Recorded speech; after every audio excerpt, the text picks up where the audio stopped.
What in the world is going on? People of YouTube, I'm Steven with Purpose Lens Photo and Media, and today I'm just going to be answering questions about the Sony ZV E10. Listen, I've released videos, but for some reason, there's still a lot of questions.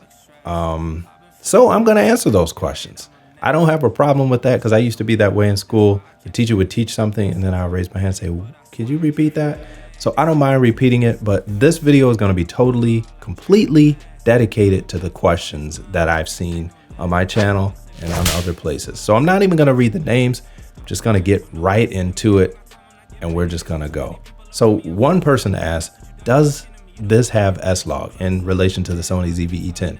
Yes, the Sony ZV E10 does have SLog. It has SLog 2, SLog 3, and it has the HLG picture profile. So what does all of that mean? If you don't know what SLog is, it just means Sony log or logarithmic, which means that it captures, I'm going to make this as simple as possible. It captures the picture or your video in a way that allows you to do more editing later with the colors and the gamma and things like that. It isn't as squished, but it's a little bit more spread out, and that allows you to do a lot more with it afterwards, like color grading and color correction. So if you're after specific colors and you want to tweak things, that's what you want to shoot in, preferably SLog 3. And there's a lot of detail that goes into SLog 3. So HLG might be one that you may want to look into that may be a little bit better. But yes, this camera does shoot SLog. So thank you for that question. Next question, does the screen dim in 4K like it does on the ZV-1? That is a great question. And the answer is no. I believe the A6400 was one of the first APS-C sensors that got rid of the dimming with the 4K. So to answer your question, no, the screen does not dim. Now, what it used to do is as soon as you would switch it to 4K mode, the screen would get a little bit darker. And that would make it really hard to look at or to see what you're shooting if you're outside and outdoors. But that feature has now been done away with, thank God. The A6500 does do that, but ever since the A6400 came out, that is no longer an issue. Next question, it says good vid, but I'm still curious how big the difference of image and video quality that can do by A6400 compares to ZVE. So what he's asking is there a difference quality-wise between the A6400 and the ZV-10? It says most of the review I found only compare the standard mode for both types. So since these cameras, the Sony ZV E10 and the A6400 have the exact same sensor in them, you're going to get the exact same picture. Now, there have been talks that the color science is different. I haven't really seen a difference in the color science. So I'm going to say they're pretty much identical. I haven't seen any difference. So yes, if you're getting good quality out of A6400, you'll get it out of the ZV E10 as well. So thank you very much for that question.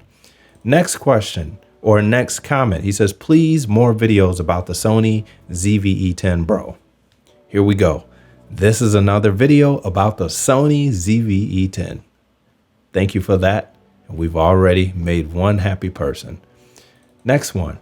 Since the ZV E10 doesn't have a built-in viewfinder, do you think that this will limit my photography abilities, or is it not that crucial? I'm looking for both photography and video usage outdoors, so trying to decide if that's a deal breaker. Appreciate your insight into these cameras. So again, if you refer back to the Sony ZV E10 versus the A6400, actually highlight why you would want to go with the A6400 if you're going to be primarily doing photography. And I'll just reiterate that again. Now, this doesn't mean that the ZV E10 cannot do photography, but because it doesn't have an EVF, it's going to be a lot more difficult to do photography, especially if you're out in the bright sun and things like that. Now, this screen does get pretty bright on the ZV E10, but that's why they made EVFs with the iCup, so that you can isolate everything around you and you can see exactly what you're doing. When you're trying to make sure everything is completely sharp and in focus and you're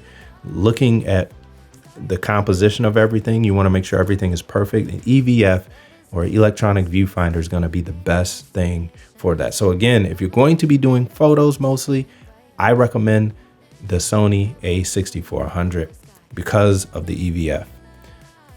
So yes. Next question. I'm thinking about getting this as a beginner's / poor man's cinema camera. What do you think? This is in regards to the ZV E10. You could do that. I would not call it a poor man's camera though. And here's why. It may be cheap. It may not cost a lot of money, but if you work it, if you learn it, and if you take the time to delve into it, it actually can become a lot more, and it can make you money if that's your goal. Now, one of the things I do love about the APS-C line of cameras from Sony, including the a6400, is that they're really tiny to start out with, but you can build on those by adding things like a monitor. Atomos Ninja 5, which I have one of those. You can add a recorder to it, or you can add a sound module that fits into the hot shoe, and you can build it up as a rig and put rails on it and make this thing, put a matte box on it. You can do all kinds of things with it, but it starts with a tiny body and you can just build on that. So yes, you can use the ZV E10 or the a6400 as a cinema rig and get really good results out of it, but you'll just have to build it with cages from Small Rig and things like that. But it is possible, and I do believe that Small Rig just came out with a cage for the Sony ZV E10, so that is a plus. Next question here. It says, if you're gonna buy one camera, the a6400 or ZV E10, which would you buy? Okay, well, that's a great question. I actually have both because I do some vlogging, and then I do stuff like this, and I do commercial work, do other stuff too. So I have both, but again, it really depends on what you're doing. I can't tell you what camera is gonna be best for you if you don't tell me how you plan to use it. So again, I'll reiterate, and this is what makes it easy and simple for me. If the camera is going to be pointed on me, then I'll go for the ZV E10. If the camera is going to be pointed at someone else, then I'll go with the 6400. So that's the way I do it, and you can figure out by that which one you want to go with. And if you can't figure it out, get both. All right. So next question. Can you send a link for the perfect lens? The perfect lens. Well, if I knew what the perfect lens was, I could tell you, but I don't know what the perfect lens is. This is another question where I need to know what you're going to be shooting to recommend the perfect lens, because each lens is different. They come in different focal lengths, they come with different apertures, and there's different tools for different jobs. So if you're going to be shooting portraits, I recommend something like the Sony 56 or the Sigma 56mm 1.4, because that's going to be more in the realm of the 85mm, which is great for portraits. It isn't going to distort and warp the face and push the ears out and make you look weird or like a fish or anything like that. If you're going to be doing real estate, I recommend something like the Rokinon 12mm, because that's a really wide lens and it's going to allow you to capture as much of the interior of the place as possible, or a 9mm from Laowa. One of those lenses are really great for real estate too. So again, it really all depends on how you're going to be using your camera. I can't just tell you what the best lens is if you don't tell me what you're going to use it for. So let me know what you're going to use it for, and then I can tell you. Next question. Does the new Sony camera have unlimited recording time? Yes, it does. Now, this is contingent on your memory card and your battery power. If you're going to record something long form or like a couple hours or something like that, I would definitely recommend an external monitor, and I would recommend a dummy battery. Now, what is a dummy battery? A dummy battery you plug it in where your normal battery goes, and that goes into an outlet that you can plug into the wall. And that just keeps your camera going for a long period of time. That way you can just record indefinitely. And obviously with an external monitor, I'll get me something like a terabyte card, or a terabyte SSD, and record onto that. So that way you have a lot more space to record. So yes, the camera can keep going as long as you have power and as long as you have memory for it to write to. Great question. Next question here. Great video. My beginner question. What's the advantage of using an ND filter? Can't we achieve the same result, lower brightness exposure by increasing the shutter speed? Thank you. This is a great question, and it's more on the technical side, which I like these kind of questions. So first of all, what is an ND filter? An ND filter stands for neutral density filter. What does that mean? Well, basically what that means is when you're shooting in bright light, like outdoors or something like that, you have a lens that can shoot wide open at like 1.4, like this Sigma that I'm shooting on now, the 16mm 1.4. If you want to keep that shallow depth of field, well, you're not going to be able to do that in the sunlight because your aperture is going to be wide open and it's going to let in way too much light and you're going to get overexposed. So the way to cut that down, you can do it two ways. The first way is by adjusting your shutter speed. Now, as you know, the faster your shutter is, the less light is going to let in. So if you're in a situation where you're shooting like 24 frames per second, typically you want to follow the 180-degree shutter rule, which is whatever your frames per second is, you want your shutter speed to be double that. So if you're shooting 24 frames per second, ideally you want to be shooting 48 as your 1/48 as your shutter speed. But most cameras don't have that, so we go 1/50. So now the thing is, when you're dealing with cutting down light, your shutter speed affects your picture in two ways. Number one, how much light is coming in. Number two, is going to affect the motion blur. So a higher shutter speed is going to give you less motion blur, okay? And things are going to look really jittery. So basically video is just a bunch of pictures happening really quickly. So you get 24 pictures in 1 second. That's what 24 frames per second is. Now, imagine if you're taking a regular picture with your camera. Well, the longer your shutter is open, you're going to get blur, right? So what you want is a natural look. So if I wave my hand like this and you look at your hand now, it should look pretty similar. Our eyes actually, in real life, things are going to be blurry when we move our hands.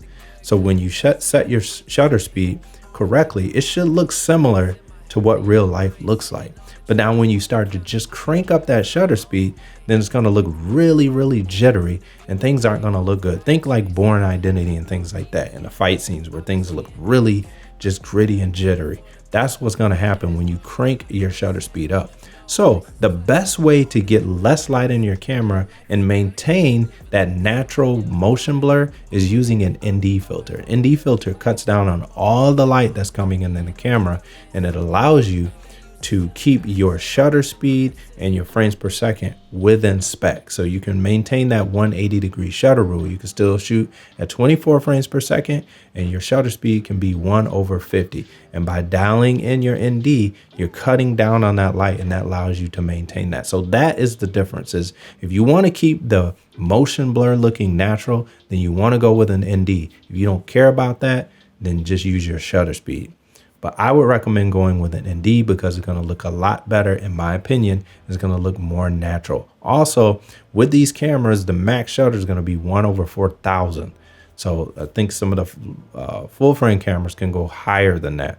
But that's going to be where you cap out. So if you're in a spot where you don't have, still too much light, then you may have to start adjusting your aperture and things like that. But then that changes your depth of field.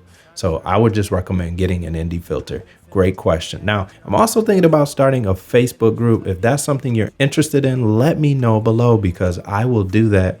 And I think we can all come together as a community and we can answer questions and things like that on a personal level. But until next time, I'll holler at y'all later. I'm out. Peace. Every day is sunshine and rainbows. I've been looking good, trying to hit the mangoes. Take a trip out to the beach, just see where the day goes. Put a smile on my face, yeah, I feel it. Lost in the sauce like I made a couple millions. Broke with an attitude, girl, you acting basic. If I told you that I love you, then you need not just